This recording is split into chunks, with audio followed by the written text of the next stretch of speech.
भाई और बहनों, हिमाचल प्रदेश के युवाओं और प्रेस के हमारे मित्र, आप सबका यहां बहुत बहुत स्वागत, नमस्कार। मूड तो आपका बहुत अच्छा है।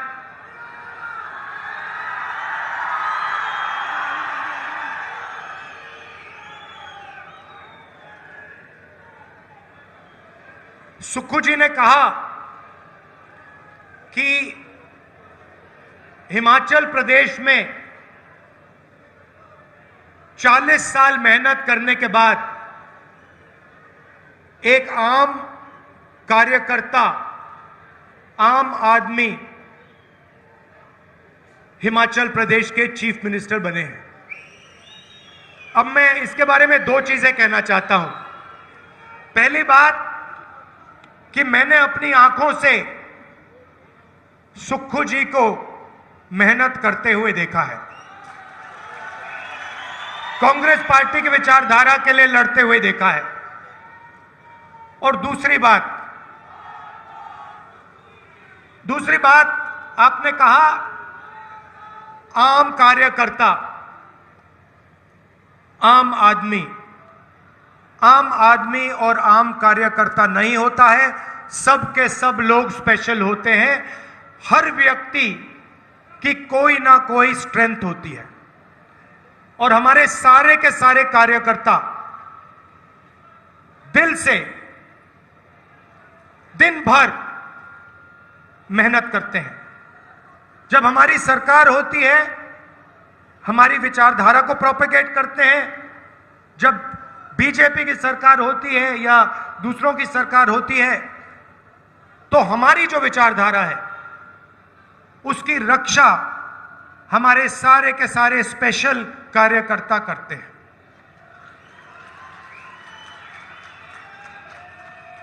हमारे कार्यकर्ताओं में और बीजेपी के कार्यकर्ताओं में फर्क क्या है? भैया बाद में करिए।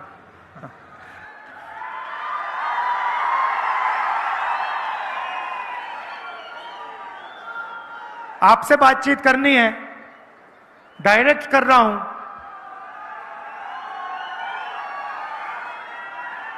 हमारे कार्यकर्ता आजादी के लिए लड़े,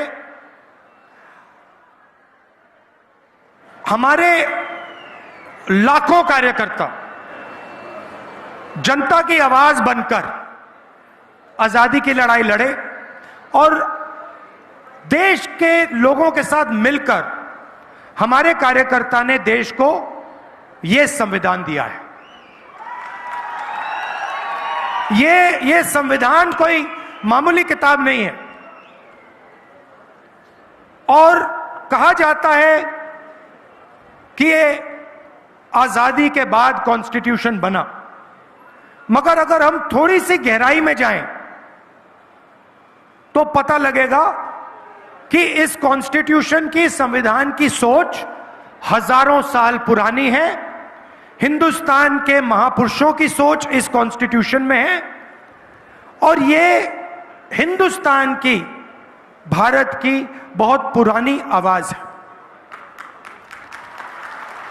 बीजेपी के कार्यकर्ता, बीजेपी के नेता इस संविधान पर आक्रमण कर रहे हैं। संविधान पर आक्रमण करने के अलग अलग तरीके हैं। सबसे पहला डायरेक्ट आक्रमण। उनके नेता खुलकर कह रहे हैं, मीडिया को कह रहे हैं कि अगर हमारी सरकार बनी, 400 पार हो गई तो हम इसको बदल देंगे, फाड़ के फेंक देंगे। तो एक तो हुआ डायरेक्ट सामने कि हम इसको खत्म करेंगे।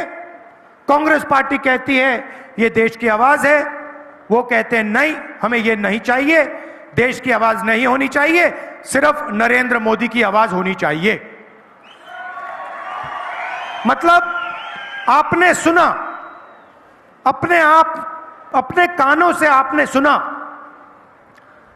आजकल नरेंद्र मोदी के इंटरव्यूज चल रहे हैं, देखे होंगे आपने। वो 4 चमचे बैठा देते हैं और फिर वो सवाल पूछते हैं, मोदी जी एक बात बताइए, आप आम कैसे खाते हो? आप क्या उसको छील के खाते हो या चूस के खाते हो? मोदी जी जवाब देते हैं, पता नहीं,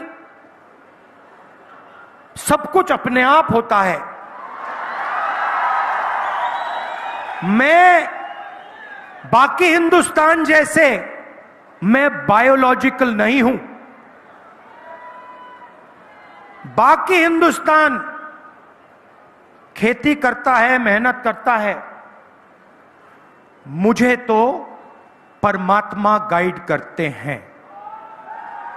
मैं हिंदुस्तान में एक ऐसा व्यक्ति हूं, अकेला, जिसका डायरेक्ट परमात्मा के साथ कनेक्शन है। उन्होंने कहा और चमचे कहते हैं, वाह वाह वाह वाह वाह, कमाल की बात बोल दी, कमाल की बात बोल दी, क्या बोला, क्या बोला। मतलब एक व्यक्ति जिसको डायरेक्ट परमात्मा के साथ कनेक्शन है, उसको इसकी क्या जरूरत? वो तो डायरेक्ट बात कर रहे हैं। मुझे थोड़ा डर लग रहा है। मैं सोच रहा हूं कि भाई इनके हाथ में तो परमाणु बम है, और मैं उनसे पूछना चाह रहा हूं, नरेंद्र मोदी जी, जो ये आपको फीलिंग आती है, क्या ये सुबह आती है, शाम को आती है, या 24 घंटे आती है? मतलब ये पीरियोडिकली आती है, जैसे शाम के 8 बजे आती है, या सुबह 7 बजे आती है, या फिर पूरे दिन चलती है? अलग अलग बीमारियां होती हैं, कोई शाम को आती है, कोई सुबह लगती हैं। तो ये मैं पूछना चाहता हूं, नरेंद्र मोदी जी, आप अकेले हैं, आप डायरेक्ट भगवान से बात कर रहे हो।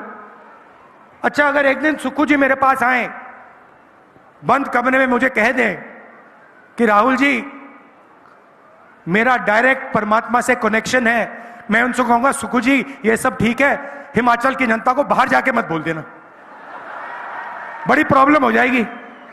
मगर प्रधानमंत्री खुल के बोल रहे हैं कि मेरा डायरेक्ट कनेक्शन है। तो ये हालत है हिंदुस्तान की, मतलब मजाक बना रखा है।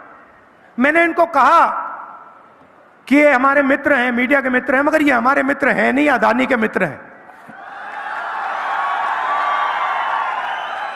और हिमाचल के किसानों को मैं कहना चाहता हूं, ये जो इनकी पार्टनरशिप चल रही है, मोदी जी, अदानी जी और मीडिया वालों की, इसी के कारण आपको सेब के लिए सही दाम नहीं मिलता है। सारे के सारे स्टोरेज फैसिलिटीज नरेंद्र मोदी जी ने एक व्यक्ति को दे दिए हैं, और जब भी वो चाहता है सेब के प्राइस को वो कंट्रोल कर सकता है। हिमाचल में सेब को कंट्रोल कर रहे हैं, मुंबई में एयरपोर्ट, लखनऊ में एयरपोर्ट, 7 एयरपोर्ट पकड़ा दिए 50 साल के लिए। ये हिंदुस्तान की पूंजी है, ये आपका धन है। नरेंद्र मोदी ने हिमाचल के सेब पकड़ा दिए, एयरपोर्ट पकड़ा दिए, हिंदुस्तान के सारे पोर्ट्स पकड़ा दिए। हथियार जो पहले इंडियन ऑर्डिनेंस फैक्ट्री बनाती थी, वो अब अदानी बनाएंगे। तो सारा का सारा काम 20-25 लोगों के लिए किया जा रहा है। पता नहीं, शायद परमात्मा नरेंद्र मोदी जी को कह रहे हैं कि भैया आपको अदानी जी की मदद करनी चाहिए। यही हो सकता है। तो पिछले 10 सालों में सारा का सारा काम 22-25 लोगों के लिए हुआ है। यहां पे आपदा आई,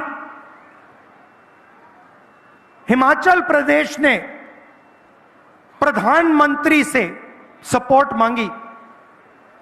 अगले मीटिंग में प्रधानमंत्री आएंगे, आप हिमाचल की जनता को बताइए, जब हिमाचल की जनता को जरूरत थी आपने हिमाचल को कितने पैसे भेजे। हमने 9,000 करोड़ मांगे थे, उन्होंने नहीं भेजे। मगर 22 लोगों का पिछले 10 साल में नरेंद्र मोदी जी ने 16 लाख करोड़ रुपया कर्जा माफ किया है। आपने 9,000 करोड़ रुपए मांगा, आपको कहा हम नहीं देंगे। आप मुश्किल में थे,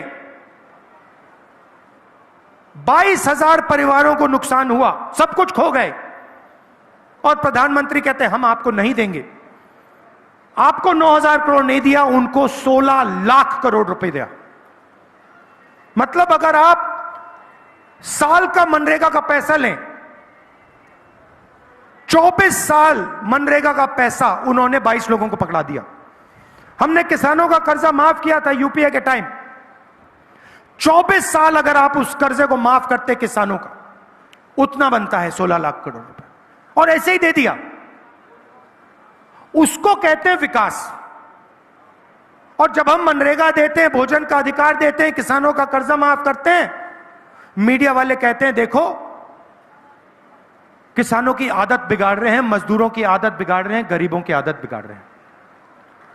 अमीरों का काम होता है, यह फैशन बन गया है, यह फैशन बन गया है, मीडिया उनके हाथ में। आपने मीडिया में, हिमाचल प्रदेश की मीडिया में कभी सेब के किसान को देखा है? कभी टीवी पे आते हैं सेब के किसान? कभी उनकी बात चलती है? कभी मजदूर को देखा है? नहीं। अदानी जी की, अंबानी की शादी देखी आपने? देखी? 8 करोड़ रुपए की घड़ी लिए घूम रहे हैं और मीडिया वाले वाह वाह वाह वाह वाह वाह वाह वाह कर रहे हैं। पैसा किसका है? आपका है। कहां से आया? जीएसटी से आया, सेब के किसानों की जेब से आया। तो ये 2 तरीके के मतलब रास्ते हैं। 22-25 लोग हैं जो भी सपना देखना चाहते हैं पूरा हो जाता है, और बाकी हिंदुस्तान देखता रह जाता है। तो यही देश के सामने सबसे बड़ा सवाल है, और इसका आज मैं आपको जवाब देने आया हूं। 10 साल में उन्होंने 16 लाख करोड़ रुपया 22-25 लोगों को दिया है, मतलब 22 अरबपति उन्होंने बनाए हैं। अगर आप अदानी की शेयर प्राइस देखें, प्रधानमंत्री नरेंद्र मोदी स्वेर इन होते हैं और उसके एकदम बाद आज आप जाके गूगल पे देखिए, अदानी जी की शेयर प्राइस बढ़ती जाती है, बढ़ती जाती है, बढ़ती जाती है। डायरेक्ट पूरा देश जानता है, जो शेयर्स खरीदते हैं जानते हैं कि भैया अगर नरेंद्र मोदी है तो अदानी का बिजनेस आसमान में जाएगा। पूरा देश जानता है, सारे इन्वेस्टर्स जानते हैं।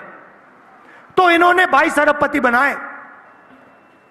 अब हमें भी काम करना है, हम करोड़ों लाखपति बनाने जा रहे हैं।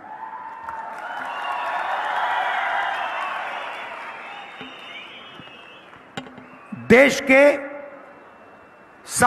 सारे गरीब लोगों की लिस्ट बनेगी। यह हमारा पहला काम होगा। देश के सारे गरीब लोगों की लिस्ट बनेगी। हर परिवार में से, हर गरीब परिवार में से एक महिला का नाम चुना जाएगा। हिमाचल प्रदेश में, उत्तर प्रदेश, तमिलनाडु, हर प्रदेश में इस लिस्ट में किसान के परिवार होंगे, मजदूर के होंगे, बेरोजगार युवाओं के परिवार होंगे, छोटे व्यापारियों के परिवार होंगे। 5 जुलाई को करोड़ों महिलाओं के बैंक अकाउंट में 8,500 रुपए आपको मिलेगा। जुलाई में 5 जुलाई, 5 अगस्त, सितंबर, अक्टूबर, नवंबर, दिसंबर, जनवरी, ठकाठक ठकाठक ठकाठक ठकाठक ठकाठक अंदर। और मैं आपको अभी बता रहा हूं, जब ये होगा, ये सारे के सारे प्रेस वाले कहेंगे कि देखो इंडिया की सरकार गरीबों को डायरेक्ट बैंक अकाउंट में पैसा डालकर उनकी आदत बिगाड़ दी है। और मैं कहूंगा कि अगर आप लोगों ने ज्यादा बोला, हम उसको दुगना कर देंगे। मुझे कोई फर्क नहीं पड़ता, आपकी क्रेडिबिलिटी गई, खत्म हो गई है, कोई आपकी बात सुनता ही नहीं है, क्योंकि आप उनके हो, आप हमारे हो ही नहीं, आप जनता के हो ही नहीं, आप किसानों के, मजदूरों के, छोटे व्यापारियों के हो ही नहीं। नोटबंदी की नरेंद्र मोदी जी ने, हिंदुस्तान के सारे छोटे व्यापारियों को खत्म कर दिया। जीएसटी, गलत जीएसटी लागू की, प्रेस वालों ने एक शब्द नहीं बोला, बिल्कुल चुप बैठे रहे। तो इसीलिए हर महीने खटाखट खटाखट खटाखट खटाखट अंदर जाएगा, और उस दिन तक जाएगा जिस दिन तक ये परिवार गरीबी रेखा से नीचे होंगे। जब परिवार गरीबी रेखा से ऊपर आ जाएगा तो उसके खाते में ये पैसा नहीं आएगा, मगर उस दिन तक सब गरीबों को हिंदुस्तान की सरकार 1 लाख रुपए साल का देगी। यहां पे किसानों को प्राइस फिक्सिंग का मुकाबला करना पड़ता है। जैसे मैंने कहा, अदानी जी आते हैं, किसानों को सेब बेचना होता है, प्राइस गिर जाती है, और उसके एकदम बाद जब किसान सेब बेच देता है, प्राइस बढ़ जाती है। यह हालत पूरे देश में है। किसान जाते हैं, मार्केट में जाते हैं, कुछ भी खरीदते हैं, शर्ट, पैंट, मोबाइल फोन, उस पर प्राइस लिखी होती है, मगर किसानों को सेब के लिए, अनाज के लिए, गेहूं के लिए, कपास के लिए, धान के लिए सही दाम नहीं मिलता है। सही बात है ना? इसीलिए पहली बार हम एक क्रांतिकारी काम करने जा रहे हैं। हिंदुस्तान में हिंदुस्तान के किसानों को एक कानूनी मिनिमम सपोर्ट प्राइस, कम से कम दाम, कानूनी कम से कम दाम हम देने जा रहे हैं। और वहां नहीं रुकेंगे। मैंने महिलाओं की बात की, 1 लाख रुपए आपके बैंक अकाउंट में जा रहा है। किसानों का हम कर्जा माफ करने जा रहे हैं। जैसे उन्होंने अरबपतियों का किया, वैसे हम किसानों का करेंगे। अच्छा, एक बात भूल गया, यहां पे महिलाएं भी हैं, पुरुष भी बैठे हैं। मैं इनके चेहरे देख रहा हूं, पुरुषों के चेहरे देख रहा हूं, ये देख रहे हैं मेरी ओर, ये कह रहे हैं भैया महिलाओं के बैंक अकाउंट में क्यों, हमारे बैंक अकाउंट में क्यों नहीं? महिलाएं थोड़ी खुश दिख रही हैं, पुरुष सोच रहे भैया बैंक अकाउंट से पैसा हमारे यहां कैसे आएगा, प्लानिंग कर रहे हैं। तो मैं आपको बताना चाहता हूं कि महिलाओं के बैंक अकाउंट में क्यों, और शायद हिमाचल प्रदेश इसका सबसे बड़ा उदाहरण है। 21वीं सदी में स्त्री और पुरुष दोनों काम करते हैं। स्त्री और पुरुष मजदूरी करते हैं, जॉब करते हैं, डिलीवरी का काम करते हैं, कॉल सेंटर में काम करते हैं। 8-10 घंटे हिंदुस्तान के स्त्री और पुरुष घर के बाहर काम करते हैं। उसके लिए स्त्री को और पुरुष को सैलरी मिलती है, पैसा मिलता है, कॉम्पनसेशन मिलती है, मगर फिर शाम को स्त्री और पुरुष घर जाते हैं। पुरुष रिलैक्स करते हैं और स्त्री 8 घंटे और काम करती है। मतलब अगर हिमाचल प्रदेश के पुरुष 8 घंटा काम करते हैं दिन में, तो हिमाचल प्रदेश की जो स्त्री हैं वो 16 घंटे काम करती हैं। ये शायद पुरुषों को बात अच्छी नहीं लगी। देखिए ये ताली और बजा रही हैं, आप थोड़ी ताली कम बजा रही हैं। इसीलिए हम महिलाओं के बैंक अकाउंट में 1 लाख रुपए 8,500 खटाखट डाल रहे हैं।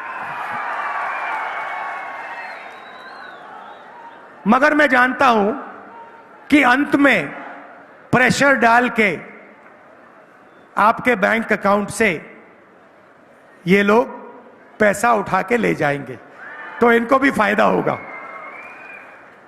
अब यहां युवा भी हैं, कह रहे हैं भाई राहुल जी, आप किसानों की बात कर रहे हो, आपने अरबपतियों की बात की, डिमोनेटाइजेशन जीएसटी की बात की, महिलाओं के बैंक अकाउंट में पैसा डाल रहे हो, हमारा क्या होगा? नरेंद्र मोदी जी ने हमें वायदा किया था 2 करोड़ युवाओं को रोजगार दूंगा, कुछ नहीं हुआ। सरकारी रोजगार, सरकारी प्लेसमेंट्स नहीं होती हैं, पेपर लीक होते रहते हैं, हमें झूठ बोला जाता है, हमारा क्या होगा? सबसे पहले हमने पता लगाया है 30 लाख सरकारी नौकरियां खाली पड़ी हैं, वो 30 लाख नौकरियां हम आपके हवाले कर देंगे।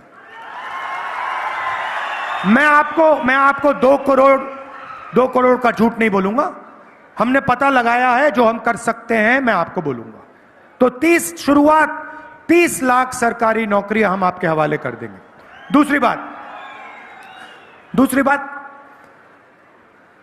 मनरेगा में हम गरीब लोगों को अधिकार देते थे रोजगार का, मगर जो हमारे ग्रेजुएट्स हैं, college graduates, university graduates, diploma holders, उनको मनरेगा योजना से फायदा नहीं होता, क्योंकि वो मजदूरी नहीं करेंगे, वो ग्रेजुएट्स।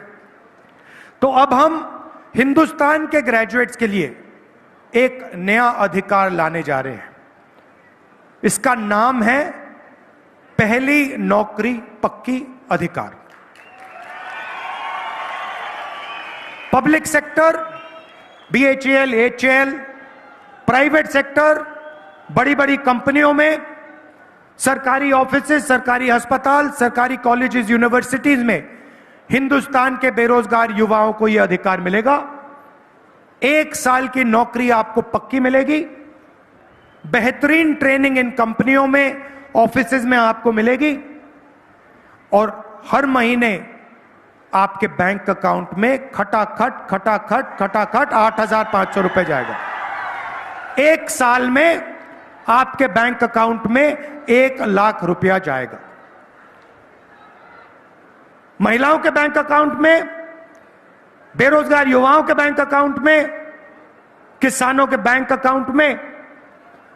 मजदूरों को आज मनरेगा में 250 रुपए मिलता है, हमारी सरकार आएगी 400 रुपए मिलेगा। आशा और आंगनवाड़ी में जो महिलाएं काम करती हैं, आपकी आमदनी हम दुगनी करने जा रहे हैं। अब मैं आपको थोड़ा समझाना चाहता हूं कि हम ये कैश इंजेक्शन जो है, पैसे का इंजेक्शन हिंदुस्तान के गरीब लोगों को क्यों कर रहे हैं, इसके पीछे सोच है। ये कोई फ्री गिफ्ट नहीं है, ये मत सोचिए कि आपको फ्री गिफ्ट दिया जा रहा है। देखिए, नरेंद्र मोदी जी ने उनका 16 लाख करोड़ रुपया कर्जा माफ किया, अदानी का, अंबानी का, बड़े बड़े अरबपतियों का। उन्होंने इस पैसे से लंदन में, न्यूयॉर्क में, ऑस्ट्रेलिया में, जापान में, चाइना में अलग अलग चीजें खरीदी, जमीन खरीदी, रियल एस्टेट खरीदा। मगर जो उन्होंने धन खर्चा है, वो पूरा का पूरा उन्होंने बाहर खर्चा है, हिंदुस्तान में पैसा नहीं खर्चा है। इसके कारण हिंदुस्तान की अर्थव्यवस्था आस्ते चलने लगी है, रोजगार नहीं पैदा हो रहा है। अब हम क्या कर रहे हैं, हम पैसा आपके बैंक अकाउंट में डाल रहे हैं।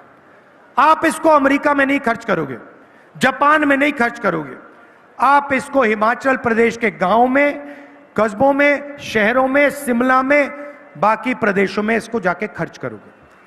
जैसे ही आप ये पैसा, हजारों करोड़, लाखों करोड़ रुपए, जैसे ही आप इस पैसे को खर्च करोगे, वैसे ही आप कैसे खर्च करोगे? आप शर्ट खरीदोगे, पैंट खरीदोगे, स्कूटर खरीदोगे, मोटरसाइकिल खरीदोगे, मोबाइल फोन खरीदोगे, ये चीजें खरीदोगे। जैसे ही आप खरीदना शुरू करोगे वैसे ही हिंदुस्तान की फैक्ट्रियां मेड इन इंडिया शुरू हो जाएगा।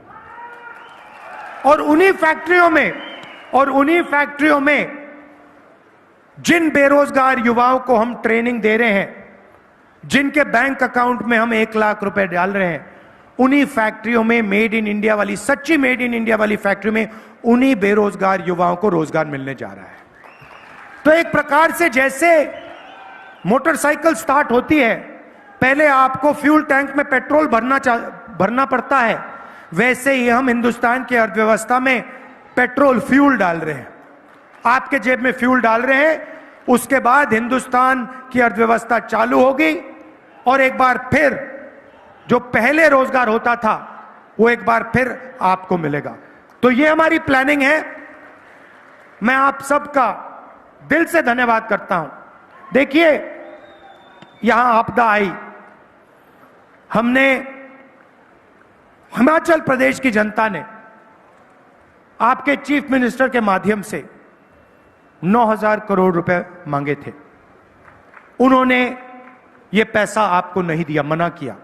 और उसके एकदम बाद जब हिमाचल प्रदेश को सरकार की सबसे ज्यादा जरूरत थी, उन्होंने पूरा दम लगाकर आपकी सरकार को चोरी करने की कोशिश की। यह आप भूलिए मत। लड़ाई कॉन्स्टिट्यूशन की है, संविधान की है।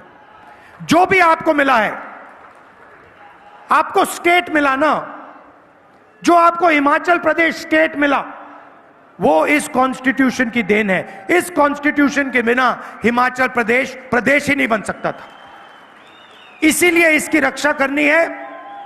यह अंबेडकर जी का कॉन्स्टिट्यूशन है, महात्मा गांधी जी का, जवाहरलाल नेहरू का, और हिंदुस्तान की आवाज इस कॉन्स्टिट्यूशन में गूंजती है।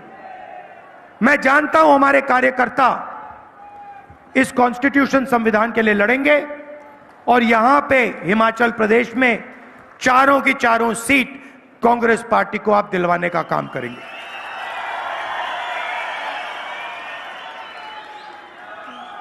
मेरी बहन को तो आप उठा के ले गए, वो अब शिमला में रहती है।